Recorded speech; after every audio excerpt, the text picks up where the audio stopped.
आप देख रहे हैं विकल्प भारत न्यूज। जुड़े रहें ताज़ा खबरों की ओर। जनपद अमरोहा के तहसील नौगांवा सादात फातिमा इंटर कॉलेज मंगल बाजार में एक मजलिस में केरल के राज्यपाल हुए शामिल। प्रेस कॉन्फ्रेंस के दौरान केरल राज्यपाल की पत्रकारों से हुई बातचीत। मजलिस में बात सुनने के लिए हजारों लोग हुए शामिल व उनके स्वागत में अमरोहा के DM Rajesh Kumar, SP CO Anjali Kataria, Aslam Usha beedi वाले अन्य आला अधिकारी भी शामिल रहे। देखें हमारे संवाददाता शाहिद हुसैन की खास रिपोर्ट। केरल के जो सबरीमाला मंदिर है वहाँ प्रशासन की बदइंतजामी के बीच 11 साल की बच्ची की मौत हुई है। 18 घंटे से इन लोग वहाँ पर इंतजार कर रहे हैं अपनी बारी। कब हुई ये मौत? ये सर कल का मामला है। कल का मामला जी। अरे मैं तो कल चूंकि वहाँ नहीं हूँ तो इसलिए मेरे पास रिपोर्ट नहीं है, लेकिन एक बात आपको बताता हूँ कि बदइंतजामी कभी हो जाती है,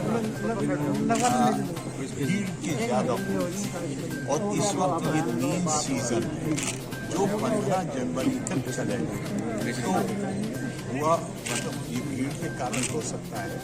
पर आपको मैं कहता हूँ आप आइए।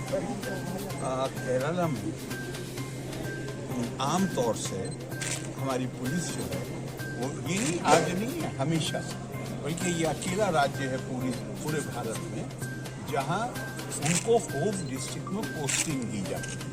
सर होम डिस्ट्रिक्ट में पोस्टिंग आज से नहीं है, शुरू से। तो नॉर्मली वो ठीक काम करते हैं, लेकिन कभी कभी भीड़ इतनी ज्यादा होती है कि कुछ दुर्घटना हो सकती है। मुझे बहुत अफसोस हो रहा है, एक बच्ची की जान चली गई है, बहुत अफसोस हो रहा है। मालिक उसके आत्मा को शांति दे, परिवार को हिम्मत दे, यही कह सकते। सर सबरीमाला मामलों को लेकर के केरल कांग्रेस सांसदों ने जो है संसद परिसर में इसका विरोध जताया है और विधानसभा में विधायकों ने सवाल उठाए। सब कांग्रेस के लोग। विधानसभा तो अभी नहीं चल रही है, विधानसभा के सदस्यों ने प्रेस के जरिए सवाल उठाया और उठाना ही चाहिए जनप्रतिनिधियों को। अगर कहीं पर तो जिम्मेदारी तो आखिरकार है किसी की, तो जिम्मेदारी से तो बचा नहीं जा सकता, इसलिए जनप्रतिनिधियों को ये सवाल उठाने ही चाहिए। अच्छा, आपके ऊपर जो हमला हुआ था उसमें आपने बताया था कि मुख्यमंत्री विजयन की साजिश है, उन्होंने हमला कराया है। मैंने जो कहा है ये कहा है कि ये लोग माननीय उच्चतम न्यायालय ने जो अभी हाल में फैसला दिया है उसको लेके ये लोग बहुत परेशान हैं। पहली बार केरला में यूनियनों का जिस तरह की संस्कृति वहाँ बन गई है उसमें दूसरी सरकार भी आती है तो वो भी कुछ नहीं कर पाती है। तो अब सुप्रीम कोर्ट माननीय उच्चतम न्यायालय ने जो आदेश दिया वो इतना साफ है, तो उसमें उन्होंने कह दिया कि ये जिम्मेदारी केवल और केवल राज्यपाल की, और उन्होंने बहुत सख्त शब्द प्रयोग किए हैं कि ये अनाधिकृत हस्तक्षेप किया गया है वगैरह वगैरह। तो पहली बार इस सरकार को वहाँ पे ये लग रहा है कि अब वो कोई दखल अंदाजी नहीं कर पाएंगे, लेकिन उच्चतम न्यायालय के खिलाफ तो कुछ बोल नहीं सकते। तो वो उसकी नाराजगी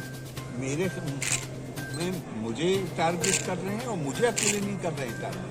केंद्रीय सरकार के जितने कार्यालय हैं केरल में उसके बाहर प्रदर्शन कर, अभी उन्होंने तो फैसला नहीं दिया, फैसला तो माननीय उच्चतम न्यायालय का है। तो उनकी असल समस्या है। एसएफआई का प्रदर्शन लगातार जारी है। ईवीएम हटाओ, बैलेट लाओ का इनिशिएटिव कुछ पार्टियों को पोस्टर लगाकर चल रही है। हर एक की अपनी अपनी राय होती है इस पे काहे को। और एसएफआई एक बात जानते हैं, मैं स्टूडेंट पॉलिटिक्स का विरोधी नहीं हो सकता। मैं तो खुद यूनियन का और उसके बाद विधानसभा में आया हूँ, फिर संसद में गया, मैं विरोध तो नहीं कर सकता, लेकिन स्टूडेंट पॉलिटिक्स का मतलब जिंदाबाद मुर्दाबाद नहीं होता। सर एक मेरा स्टूडेंट पॉलिटिक्स का मतलब ये नहीं होता कि राजनीतिक दल अपने अपने अपने ईंधन के तौर पे इस्तेमाल करते हैं। सर एक आखिरी सवाल मैं और पूछूंगा, उसके बाद बाकी लोग पूछेंगे। शशि थरूर ने मंगलवार को 12 दिसंबर को केरल में एलडीए सरकार पर हमला बोला। गवर्नर आरिफ मोहम्मद खान की कार और कहा कि कम्युनिस्ट शासन के तहत पुलिस सत्तारूढ़ पार्टी की सबसे खराब जातियों में शामिल रही। नहीं, वो तो असल में राजनेता हैं, जनप्रतिनिधि हैं, उनको ये बात कहना उनके लिए बिल्कुल ठीक है। पर मैं ये जानता हूँ कि पुलिस, चूँकि पुलिस का एक अनुशासन में उन्हें अपने बॉस का सुनना होता है। अब होम मिनिस्टर, चीफ मिनिस्टर, तो अब पुलिस अपने कर्तव्य में बिल्कुल ठीक है, लेकिन जब उसे काम न करने दिया जाए तो उसके ऊपर इल्जाम नहीं लग सकता। लेकिन हमारी जैसी व्यवस्था में जिम्मेदारी तो उसको अगर मजबूर भी किया जा रहा है तो भी जिम्मेदारी तो किसी को लेनी पड़ेगी। तो शशि थरूर बिल्कुल ठीक कह रहे हैं, मगर मैं अंदर से जानता हूँ कि पुलिस बिल्कुल गड़बड़ नहीं है, पुलिस को काम नहीं करने दिया। सर एक सवाल मेरा है, मोहम्मद तारिक अजीम नाम है मेरा। सर आप प्रेस से बहुत अच्छी तरीके से बात करते हैं, हमेशा प्रेस का सम्मान कीजिए। पीछे मैंने पढ़ा कि कुछ लोगों से आपने परहेज किया है, तो उसकी वजह क्या है? परहेज मैंने प्रेस से परहेज नहीं कर रहा हूँ। जो लोग पार्टी के कार्यकर्ता हैं और प्रेस बन के आते हैं, मुझे वो डिस्टर्ब करते हैं। तो इसलिए आप प्रेस का मतलब है, हमारे यहाँ हिंदुस्तान में आमतौर से लोग समझते हैं कि संजय जो नाम है,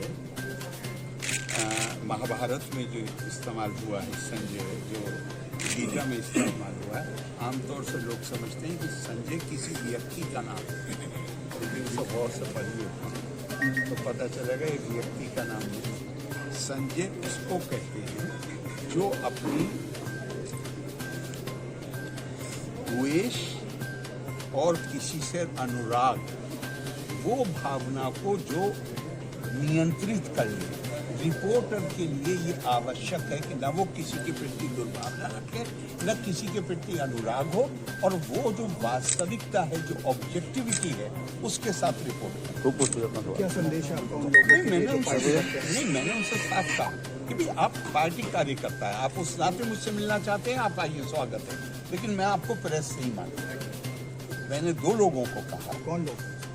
एक तो CPM का जो टीवी चैनल है, और दूसरा जमात इस्लामी का जो टीवी चैनल। अब जमात इस्लामी वाले मुझसे आज से नहीं, 1986 से एक दुश्मनी पालते हैं। CPM वाले अब नाराज, तब नहीं थे वो, तब तो वो सपोर्ट करते थे, वो अब नाराज हैं। वो ये समझते हैं कि मैं जो वो चाहते हैं, जिस तरह चाहते हैं कि मैं हर चीज़ पर दस्तखत करता हूँ, वो मैं नहीं करता हूँ।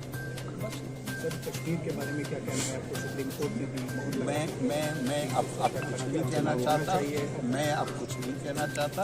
आप मेरा आपसे 15 साल पहले टीवी, ये जो है टीवी इंडिया टुडे की कॉन्क्लेव होती है, 14 साल या 15 साल हो गए, लेकिन बहुत वायरल हुआ है, बीच में भी बहुत वायरल। आप मेरा वो यूट्यूब पे वो जो डिस्कशन में मैंने 15 साल पहले कहा, कश्मीर में कोई समस्या ही नहीं है, ये कंफ्यूजन क्रिएट करते हैं 370 की वजह से, इसे 370 को हटाइए। आपका कहना हो गया। तो अभी कश्मीर आप जाके देखिए, नॉर्मल है कश्मीर। मैं आज से नहीं कह रहा हूँ, मैं कह रहा हूँ पिछले 15-20 साल से कि 370 को हटाइए, और वो मौजूद है इंडिया टुडे की कॉन्क्लेव। उसमें फारूक साहब हैं, गिलानी साहब हैं, और मैं, 3 लोगों को उन्होंने 3 पार्टी। तो सर ये तो 2 झंडे थे वहाँ पे, एक ही झंडा तिरंगा हो गया है। झंडा असल बात नहीं है।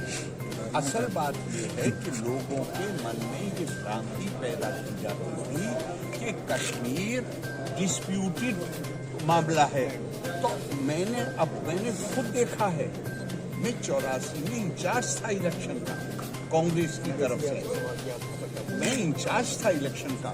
इंदिरा जी के ज़माने में मैं कश्मीर अफेयर देखा है मैंने, और मैंने अपनी आंखों से ये देखा है कि वो लोग जो वो शब्दावली प्रयोग करते, आज़ाद हिंदुस्तान जिंदाबाद कह के जान देने को तैयार थे, 84 में 90 आते आते वो घरों में चुप